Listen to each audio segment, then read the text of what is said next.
la profondeur moyenne du vagin est inférieure à 10 cm. Ce chiffre peut varier d'une femme à l'autre, et même si le vagin est élastique. Bienvenue. Avez-vous déjà entendu parler de la quête pour avoir un plus gros pénis? Pour de nombreux hommes, cela peut sembler être un rêve impossible à réaliser.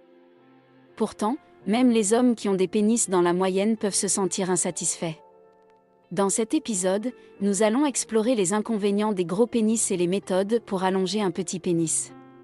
Restez à l'écoute pour tout savoir sur ce sujet fascinant et controversé. Voilà les grandes parties de cette vidéo. Quelle est la taille d'un gros pénis?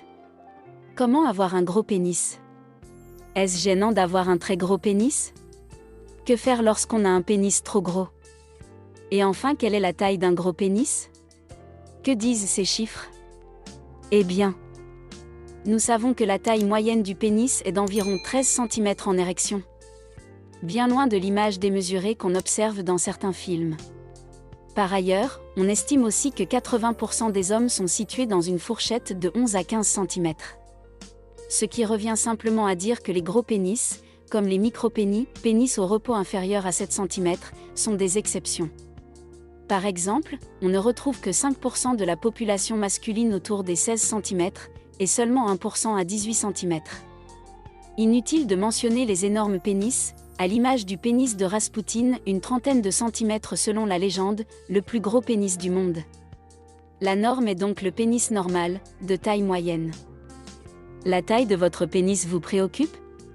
Parlez en à un médecin sexologue. Comment avoir un gros pénis?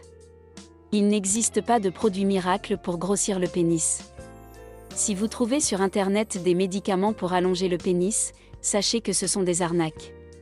Si vous vous demandez comment avoir un gros pénis, sachez que l'agrandissement du pénis peut passer par l'utilisation d'un extenseur de pénis.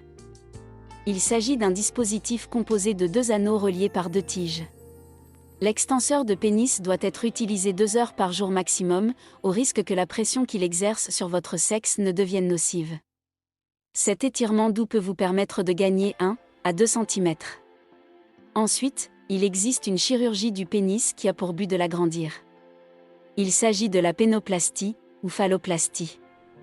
Destinée au tout petit pénis, elle ne permet de gagner qu'1 cm au repos et présente les risques et inconvénients.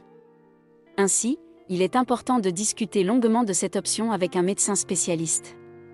Quoi qu'il en soit, sachez qu'il existe différents types de pénis. Pénis de sang ou pénis de chair? Pénis banane ou pénis crayon, petit ou gros? Il y a autant d'hommes que de pénis et chacun est capable de donner et recevoir du plaisir. Il suffit de savoir se servir de son pénis en érection tel qu'il est. Est-ce gênant d'avoir un très gros pénis? Parce que beaucoup de femmes ne le disent pas, mais un gros pénis est plus souvent douloureux lors de la pénétration que le contraire.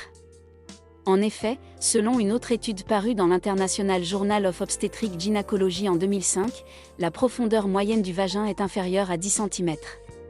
Ce chiffre peut varier d'une femme à l'autre, et même si le vagin est élastique et souple, 2% des femmes auraient préféré que leur compagnon ait un sexe plus petit. Pire encore, une autre étude du Journal of Sexual Medicine de 2015 révèle que 30% des femmes ont eu mal lors d'une dernière relation sexuelle, et que dans la moitié des cas, leur partenaire n'aurait rien fait pour améliorer les choses. Enfin, en cas de circonférence du pénis importante, il y a un risque de douleur au pénis voire même d'une rupture du frein ou d'une fracture du pénis si l'homme se lâche ou rate un mouvement.